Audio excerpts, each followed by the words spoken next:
AP high court మత మార్పిడికి సంబంధించి ఒక కీలకమైనటువంటి జడ్జిమెంట్ ఇచ్చింది. షెడ్యూల్డ్ కులాలకు చెందినటువంటి వ్యక్తులు మతం మారిన రోజే ఎస్సీ హోదాని కోల్పోతారంటూ కూడా కోర్టు తేల్చి చెప్పింది. ఈ నేపథ్యంలో అసలు ఆ కేసు ఏంటి, ఈ జడ్జిమెంట్ రావడానికి గల కారణం ఏంటి తెలుసుకుందాం. మనతో మాట్లాడాలనుకున్నారు ఏపీ హైకోర్టుకు చెందినటువంటి ప్రముఖ న్యాయవాది పోతిరెడ్డి కృష్ణకాంత్ గారు. ఒకసారి సార్తో మాట్లాడు. సార్, మనం చూసాం high court judgement, AP high court judgement అంటే ఇది ఒక సంచలనమైనటువంటి జడ్జిమెంట్ అనుకోవచ్చా? ఏంటి అసలు ఆ కేసు ఏంటి? ఇది ఇవాళ మన ఏపీ హైకోర్టులో ఏదైతే ఒక ఈ జడ్జిమెంట్ వచ్చిందో ఎస్సీ రిజర్వేషన్లు అసలు కన్వర్టెడ్ క్రిస్టియన్స్కి వర్తిస్తాయా అన్నది అదొక ల్యాండ్ మార్క్ జడ్జిమెంట్ కింద మనం పరిగణించవచ్చు శ్రవణ్ గారు, ముఖ్యంగా తెలుగు స్టేట్స్లో. ఎందుకంటే ఆల్రెడీ దీని మీద ఇదివరకు చాలా సుప్రీంకోర్టు ఆర్డర్స్ ఉన్నాయి, at the same time Kerala high court orders ఉన్నాయి, ఇలాంటివి చాలా ఉన్నాయి. ఇదివరకు 2005లో అయినాయి, 2015లో ఇలా చాలా జడ్జిమెంట్స్ ఉన్నాయి. సో అవన్నీ కూడా ఇవే చెప్పాయి. అదేంటంటే మన దేశంలో ఒక ఎస్సీ కులానికి, ముఖ్యంగా షెడ్యూల్ క్యాస్ట్ కులానికి చెందిన అతను ఒకవేళ క్రిస్టియానిటీకి మారితే దాని తర్వాత దాన్ని ఒక ఓబీసీ కింద మారుస్తారు. అంటే ముఖ్యంగా మన స్టేట్స్, తెలుగు స్టేట్స్ గురించి మాట్లాడుకుంటే తెలంగాణ కానీ ఆంధ్ర కానీ, ఇక్కడ ఒక ఎస్సీ కులస్తుడు క్రిస్టియానిటీకి మారితే అతని SC benefits, schedule caste benefits అని పోయి అతను ఓబీసీ కేటగిరీలోకి చెంది బీసీసీ కింద వర్తిస్తే, సో బీసీసీలో ఏదైతే బెనిఫిట్స్ ఉన్నాయో అవి వస్తాయి అతనికి, అంతేగాని ఎస్సీ బెనిఫిట్స్ అని పోతాయి అనమాట. సో అది తెలుగు స్టేట్స్ పరంగా తెలంగాణ అండ్ ఆంధ్రప్రదేశ్ గురించి చెప్తున్నాను నేను. అలానే మనం మొత్తం దేశమంతటా చూసుకుంటే ఈ ఎస్సీ రిజర్వేషన్ అనేది స్టేట్ స్పెసిఫిక్. సో కొన్ని చోట్ల ఇప్పుడు నార్త్ ఈస్ట్ స్టేట్స్ చూసుకుంటే మనం అక్కడ మనకి క్రిస్టియానిటీ చాలా ఎక్కువగా ఉంటుంది. ముఖ్యంగా అక్కడ ట్రైబల్ పీపుల్ ఉన్నారు, అంటే ఎస్టీకి సంబంధించిన ట్రైబ్స్ ఉన్నాయి చాలా. సో ఆ ట్రైబ్స్ని మాత్రం అక్కడ మాత్రం వాళ్ళని క్రిస్టియన్స్ కిందనే పరిగణిస్తారు. వాళ్ళకి ట్రైబ్ ఎస్టీలో ఉన్న ఏదైతే బెనిఫిట్స్ అవి తీయలేదు, అవి కంటిన్యూ చేస్తున్నారు వాళ్ళకి. ఎందుకంటే అవి రికగ్నైజ్డ్ ట్రైబ్స్, అవి ఎస్టీలో రికగ్నైజ్డ్ ట్రైబ్స్ అని ఏవైతే ఉన్నాయో వాళ్ళు ఒకవేళ క్రిస్టియానిటీ తీసుకున్నా కూడా ఆ ఎస్టీ బెనిఫిట్స్ మాత్రం వాళ్ళకి నార్త్ ఈస్ట్ ఉన్న ఆ ట్రైబ్స్కి మాత్రం వర్తిస్తాయి. సో అలా కొన్ని స్టేట్స్ కొద్దిగా మార్పులు చేర్పులు ఉన్నాయి. కానీ బేసిక్గా మన basic original structure of constitution ఏం చెప్తుందంటే, ఒకవేళ మీరు క్రిస్టియానిటీ కింద మారితే మీకు ఈ ఎస్సీ ఎస్టీ స్టేటస్లు వర్తించవు. ఎందుకంటే ఇది presidential order, SC orders 1950 and ఆ 1955, దాని తర్వాత 1990స్లో ఈ కేవలం హిందూస్, సిఖ్స్, బుద్ధిస్టులు, బౌద్ధులు వీళ్ళు ముగ్గురికి మాత్రమే ఎస్సీ ఎస్టీ స్టేటస్లు వర్తిస్తాయి. క్రిస్టియన్స్కి, ఇస్లాం తీసుకున్న వాళ్ళకి, కన్వర్ట్ అయిన ఇలాంటి వాళ్ళకి ఈ ఎస్సీ ఎస్టీ స్టేటస్లు వర్తించవు. ఎందుకంటే క్రిస్టియానిటీలో కానీ ఇస్లాంలో కానీ మీకు అసలు కులాలు లేవు. సో కులాలు లేని చోట మీకు కులంకి సంబంధించిన బెనిఫిట్స్ ఎలా వర్తిస్తాయి అనేది క్వశ్చన్ అక్కడ. సో దాని పరంగానే మన కాన్స్టిట్యూషన్లో క్లియర్గా లిఖించబడి ఉంది. అదేంటంటే వన్స్ ఇఫ్ యూర్ కన్వర్టెడ్, మీరు హిందువుగా పుట్టినా కూడా ఒకవేళ మీరు క్రిస్టియానిటీకో కానీ లేకపోతే ఇస్లాంకి మీరు కన్వర్ట్ అయితే తర్వాత మీకు, అంటే మీరు హిందువుగా పుట్టినప్పుడు ఎప్పుడు ఎస్టీలో చెప్తున్నాను నేను, షెడ్యూల్ క్యాస్ట్లో కానీ షెడ్యూల్ ట్రైబ్లో కానీ ఒక హిందువులో పుట్టిన తర్వాత మీరు దాని తర్వాత క్రిస్టియానిటీకి కానీ ఇస్లాంకి కానీ కన్వర్ట్ అయితే మీ యొక్క నమ్మకం మీద, అప్పుడు మీకు ఈ ఎస్సీ ఎస్టీ బెనిఫిట్స్ ఇంకా వర్తించవు, మీరు ఇంకా క్రిస్టియన్ కింద పరిగణించబడతారు. సో అలా క్లియర్గా మన కాన్స్టిట్యూషన్ చెప్తుంది. దానికి అనుగుణంగానే చాలా సుప్రీంకోర్టు జడ్జిమెంట్లు ఉన్నాయి, ఇంకా చాలా హైకోర్టు జడ్జిమెంట్స్ ఉన్నాయి. అలానే ఇవాళ మనం డిస్కస్ చేస్తున్నట్టు ఇప్పుడు ఏపీ హైకోర్టు కూడా అదే చేల్చి చెప్పింది.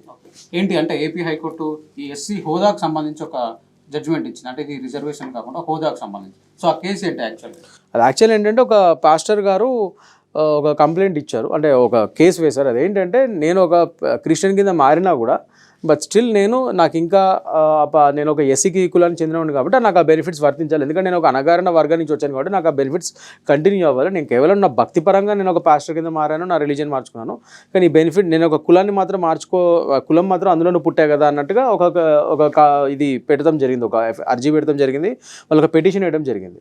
కానీ ఇవాళ రోజు మన ఏపీ హైకోర్టు చెప్పింది అదే. ఎందుకంటే అంతకుముందు మనం చూసుకుంటే Soosai versus Union of India and K P Manu versus chairman scrutiny committee 2015 ఇలా సుప్రీంకోర్టు జడ్జిమెంట్ చాలా ఉన్నాయి. సో వాటి మీద ఆధారపడే ఇవాళ రోజు ఏపీ హైకోర్టు కూడా అదే చెప్పింది. మీరు ఒకవేళ హిందూ మతంలో ఎస్సీ కింద ఎస్టీ కింద పుట్టినా కూడా కాలక్రమేణా మీకు వేరే నమ్మకాల వల్ల మీరు క్రిస్టియానిటీకో ఇస్లాంకో మారితే మీరు ఇంకా ఎస్సీ స్టేటస్ని ఎస్టీ స్టేటస్ని కోల్పోతారు కాన్స్టిట్యూషన్ ఆఫ్ ఇండియా ప్రకారం. ఎందుకంటే ఇస్లాంలోను క్రిస్టియానిటీలోనూ మీకు కులాలు లేవు, అవి మతాలు మాత్రమే. ఓన్లీ మీకు కులాలు ఉన్నది వర్తించేది కేవలం హిందూయిజంలో, సిక్కిజంలో అండ్ బుద్ధిజంలో మాత్రమే అని క్లియర్గా మన కాన్స్టిట్యూషన్లో చెప్పబడి ఉంది. అసలు మెయిన్ దీనికి కారణం ఏంటంటే శ్రవణ్ గారు, అసలు ఈ ఎస్సీ ఎస్టీ వర్గీకరణ అప్పుడు ముఖ్యంగా ఇండిపెండెన్స్ అనే కొత్తలో ఇవన్నీ చేయడము, ఈ రిజర్వేషన్ కల్పించడము, అప్పుడు రాజ్యాంగం లిఖిస్తున్న డాక్టర్ బాబాసాహెబ్ అంబేద్కర్ గారు కానీ ఎవరైతే మన ఆద్యులు ఈ కాన్స్టిట్యూషన్ లిఖించారో వీళ్ళందరూ ఎస్సీ ఎస్టీ కులగణన, బీసీ కులగణన, జనరల్ కేటగిరీ కులగణన ఇవన్నీ ఏ ప్రాతిపదిక మీద చేశారంటే ముఖ్యంగా ఫస్ట్ అన్టచబిలిటీ మీద. అన్టచబిలిటీ మీద చేశారు. దాని తర్వాత వాళ్ళ యొక్క సోషియో ఎకనామిక్ కండిషన్స్, వాళ్ళు ఎంత అణగారిన వర్గాల్లో ఉన్నారు, దాన్ని బట్టి వాళ్ళకి ఆ రిజర్వేషన్లు పెంచడం తగ్గడం జరిగింది అప్పుడు కాన్స్టిట్యూషన్ రాస్తున్నప్పుడు.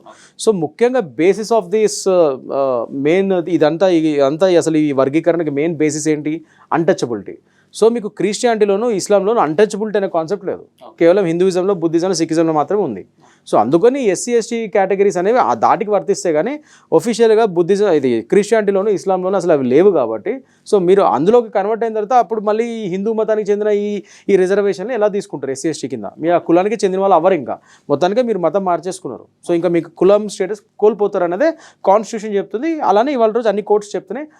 దానికి అనుగుణంగా ఇవాళ రోజు ఏపీ హైకోర్టు కూడా అదే చెప్పింది. అంటే ఇప్పుడు మనం చాలామంది చూస్తూ ఉంటాం, చాలామంది అంటే ఈ హిందువులుగానే ఉంటారు కానీ క్రిస్టియానికి సంబంధించినటువంటి చర్చికి వెళ్ళడం కానివ్వండి, ఆ పద్ధతులన్నీ కూడా పాటిస్తూ ఉంటారు. సో యాక్చువల్ ఒక వ్యక్తి లీగల్గా మతం మారడం అంటే కానీ యాక్చువల్లీ లీగల్గా మీరు అసలు కన్వర్ట్ అవ్వడం అంటే ఏంటంటే, చర్చిలో మనము మారాలంటే బాప్టిజం సర్టిఫికేట్ ఇస్తారు. ఒక చర్చిలో మీకు ఒక పద్ధతి ఉంటుంది, బాప్టైజేషన్ అంటారు. ఒక బాప్టిజం తీసుకుంటున్నప్పుడు అక్కడ అందులో చర్చిలో ఉన్న ప్రీస్ట్ కానీ వాళ్ళు మిమ్మల్ని వాళ్ళ యొక్క పద్ధతుల ప్రకారం అది మారుస్తారు, బ్యాప్టైజ్ చేస్తారు. బ్యాప్టైజ్ చేసిన తర్వాత ఆ పలానా చర్చ్ వాళ్ళ లెటర్ హెడ్ మీద ఒక సీల్ వేసి మీకు బాప్టిజం సర్టిఫికేట్ ఇస్తుంది. సో దానితో మీరు ఒఫీషియల్గా క్రిస్టియానిటీ కన్వర్ట్ అయ్యారని చెప్పి అంటారు. ద సేమ్ థింగ్ మసీదుల్లో కూడా అది ఇస్తారు, అది మాస్కుల్లో కూడా మీరు ఇస్లాంకి కన్వర్ట్ అయితే అలాంటి సర్టిఫికేట్ ఇస్తారు. సో అవి పెట్టుకున్న తర్వాత ఒఫీషియల్గా మీరు ఒక ఇస్లాం కిందనో లేకపోతే ఒక క్రిస్టియన్ కిందనో పరిగణించబడతారు, ముస్లిం కిందనో ఒక క్రిస్టియన్ కిందనో. సో అవి ఆ సర్టిఫికేట్లు మీరు పెట్టుకుంటారు, కానీ అది గవర్నమెంట్కి చూపించి ఆ జాబుల విషయంలో వచ్చేప్పుడు మీరు ఎంతమంది బయట చూపిస్తారు అనేది ఎవరికి తెలియదు. అది ఇంటర్నల్గా లోపలగా చేసుకునేది ఎవరికి తెలుస్తుంది. గవర్నమెంట్ జాబ్లు వచ్చేసరికి మాత్రం వాళ్ళ చిన్నప్పుడు పుట్టినప్పుడు క్యాస్ట్ సర్టిఫికేట్ని యూజ్ చేసుకొని వాళ్ళు చాలామంది జాబులు తెచ్చుకునే ఉదంతాలు కూడా మనం చూస్తున్నాం.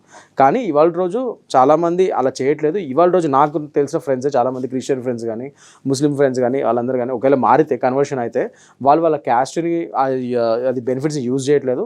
వాళ్ళు సొంతంగా వాళ్ళ సొంత ప్రాతిపదిక మీదనే వాళ్ళు ఇవాళ రోజు వాళ్ళు జాబులు తెచ్చుకోవడం అవి కూడా చేస్తున్నారు. అది నేను చూసాను, ఆ మార్పు ఉంది వాళ్ళ రోజు యువతలో. సో మనం ఒకప్పుడు ఇలా జరిగేవి చాలా, ఇప్పుడు మాత్రం చాలా చేర్పులు వచ్చాయి. సరే నేను చెప్పేది ఏంటంటే బేసికల్ శ్రవణ్ గారు, మన ఇండియన్ కాన్స్టిట్యూషన్ ప్రకారం యాజ్ పర్ లా ఒక హిందూగా పుట్టి ఎస్సీ ఎస్టీలో కేటగిరీలో పుట్టిన అతను ఫ్యూచర్లో ఇస్లాంలో కానీ క్రిస్టియానిటీలో కానీ మారితే ఈ కులం తగ్గ బెనిఫిట్స్ మాత్రం పోతాయి.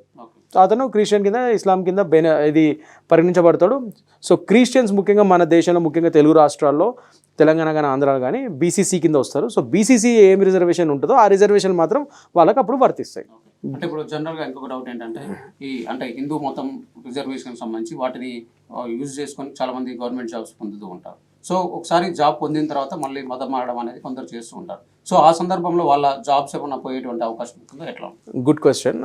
లేదండి, అంటే మీరు జాబు పొందక ముందు మీరు ఒక హిందూ కింద ఒక ఎస్సీ ఎస్టీ కింద పుట్టినప్పుడు దాని ద్వారా మీరు ఆ రిజర్వేషన్ ద్వారా మీరు జాబ్ తెచ్చుకుంటే ఆ జాబ్లో మీరు కంటిన్యూ అవుతున్నప్పుడు తర్వాత కాలక్రమాన మీరు ఏదో నమ్మకం వలన దేని వలనో మీరు క్రిస్టియన్ కిందనో లేదా ఇస్లాం కింద ఒక ముస్లిం కిందనో మారితే అప్పుడు ఆ జాబ్ మీరు ఆల్రెడీ హిందూ కిందనే వచ్చి జాయిన్ అయ్యారు కాబట్టి ఆ జాబ్ పోదు.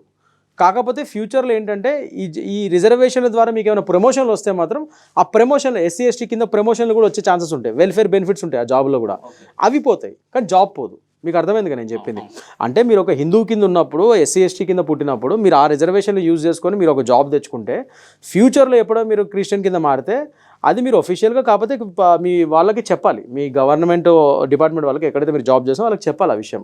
చెప్తే వాళ్ళు అప్పుడు ఈ జాబ్కి ఏం ప్రమాదం ఉండదు. కాకపోతే మీకు ఫ్యూచర్లో ఈ ఎస్సీ ఎస్టీ రిజర్వేషన్ ద్వారా వచ్చే ప్రమోషన్ కానీ వేరే బెనిఫిట్స్ వెల్ఫేర్ కానీ అవి మాత్రం మీకు జాబ్లో దొరకవు అంతే. సో చాలామంది కొందరు అందుకనే ఇలాంటి వాటికి భయపడి ఏం చేస్తారంటే ఒకవేళ ఫ్యూచర్లో మారినా కూడా ఆయన ఆ విషయం చెప్పకుండా అలానే కంటిన్యూ అవుతూ ఉంటారు. కానీ అది అలా చేయడం వల్ల ఏంటంటే ఫ్యూచర్లో ఎప్పుడైనా మీ పై అధికారులకు ఈ విషయం తెలిసిందనుకోండి, మీరు దాచిపెడతాం వల్ల తెలిసిందనుకోండి, అప్పుడు మీ మీద యాక్షన్ తీసుకునే ఛాన్స్ ఉంటే అప్పుడు నిజంగా జాబ్ పోయే ఛాన్సెస్ ఉంటాయి. సో అందుకని నన్ను అడిగితే ఒకవేళ ఏమన్నా మీరు ఫ్యూచర్లో మారినా కూడా మతం అది మీ ఇష్టం, మీ నమ్మకం, తప్పులేదు. Article 25 of constitution of India has clearly told us right to worship. So డెఫినెట్గా మీరు ఏ మతాన్నైనా మీరు అనుసరించవచ్చు, అది మీ ఇష్టం. అది ఆర్టికల్ 25 మనకి ఇచ్చిన రాజ్యాంగం ఇచ్చిన మనకు హక్కు అది. సో మీరు ఎప్పుడైనా మీ కులం అది మతం మార్చుకోవచ్చు, ప్రాబ్లం లేదు. కానీ అది మీరు గవర్నమెంట్ జాబులు అలా ఉన్నప్పుడు ఖచ్చితంగా అది ఆ విషయాన్ని మీ పై అధికారులకు మీరు చెప్తే అది మంచిది. రేపటి రోజు అది వేరే వాళ్ళ ద్వారా తెలిసి లేదా వేరే కంప్లైంట్స్ ద్వారా తెలిసింది అనుకోండి, అప్పుడు మీ జాబ్కి ప్రమాదం అవుతుంది. అది చెప్పారనుకోండి మీ జాబ్కి ఏం ప్రమాదం ఉండదు. కాకపోతే ఎస్సీ ఎస్టీ రిజర్వేషన్ బెనిఫిట్స్ ఆ జాబ్లో ఏమైనా ఉంటే ఫ్యూచర్లో ఉండవు అంతే. Right, thank you.